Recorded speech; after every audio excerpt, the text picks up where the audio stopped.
MaryJane Duncan, chef patron of award-winning cafe KitschnBake in NewportonTay, tells Caroline Lindsay about the healing power of bacon rolls and her crush on Nigella. Caroline Lindsay Q Desert Island food and why? A roast chicken dinner. Is wanting the whole meal cheating? I'd say not. Q favorite TV chef and why?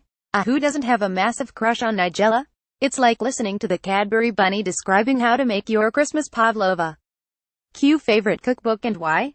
Shamey own about 400 cookbooks and have had to split them between the cafe and the house so the husband doesn't notice. We dip into them all for inspiration. Q favorite ingredient and why? Sugar. I really have to say that, as we are known for our baking, and as Mary Poppins says, a spoonful of it always helps. Q most hated ingredient and why? I am not a massive fan of olives. Someone once told me to enjoy olives you had to eat 14 in a row. I believe they lied. Q perfect dinner guest and why? My great uncle Peter. Even at 96 years old he still has stories to enthrall and delight us all, and impeccable manners. Q favorite kitchen gadget and why? I treated myself to a cherry red Magimix, and not only does the color make it look really pretty, I'm convinced it goes faster too. Q favorite to cook to and why? I'm a tad eclectic and old school with my tastes, so anything from Fleetwood Mac to Florence and the Machine to Eric Clapton to Calvin Harris. Hence the staff tend to overrule me and pop the radio on. Q perfect menu? I love a tapa-style meal as I suffer from terrible indecision and can never choose.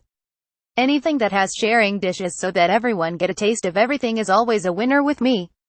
Q favorite country for food and why? Scotland really does have an amazing wealth of products which I adore, but I'd be lying if I didn't admit my love of Italian food as well.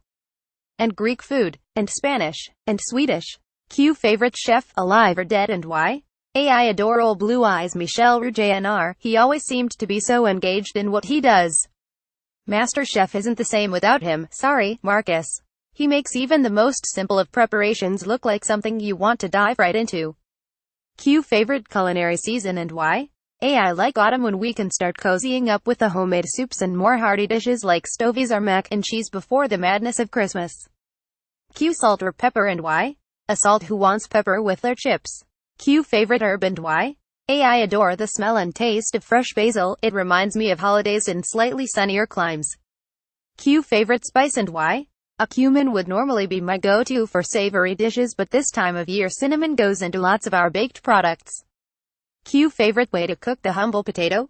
Got to be hot, crisp roasties at Christmas, but having married an Irish lad I'd better mention the glorious mashed potato he and my eldest have perfected. Q favorite go-to recipe if you're in a hurry? We're all very well versed in a quick tomato-based pasta sauce at ours. Ironically, cooking all day for others doesn't tend to remind you that there is a family of 5 needing fed once home. Thanky, they all like pasta. Q favorite naughty nibble?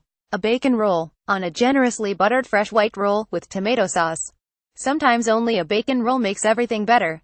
Q favorite health food? Fresh local strawberries. I believe we have the best strawberries in the world here in Northeast Fife.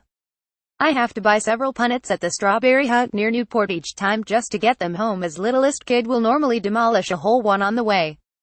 Q ideal picnic dish? We love a homemade sausage roll in our house. Middle child is a whiz at knocking them up, and they travel well if they last that long. Q ideal barbecue food? A cold cider, some chicken, lemon and garlic kebabs and a potato salad. Or if the husband is doing the barbecue, then it's sausages. Even he can't go wrong with sausages. Q are you critical of the food when you're dining out? I try not to be, but it can sometimes be difficult not to compare, preferably using my inside voice. I try to be more tolerant when things go a little wrong, as mistakes can happen. Q do you tip in restaurants? When the service is good, absolutely, and hope it's shared down through all the staff that have earned it. Q top tip for fail-safe cooking? Always have your ingredients ready. There's nothing worse than having to run to the shop if you've forgotten to buy flour. Q worst cooking sin in your opinion? Food and novelty dishes like shopping trolleys or mini dustbins, or on sharing trays of prot from tapas. Stop it. Please just stop it. I'd like my food on a plate, please. Preferably my own. www.blog.kitchenbake.co.uk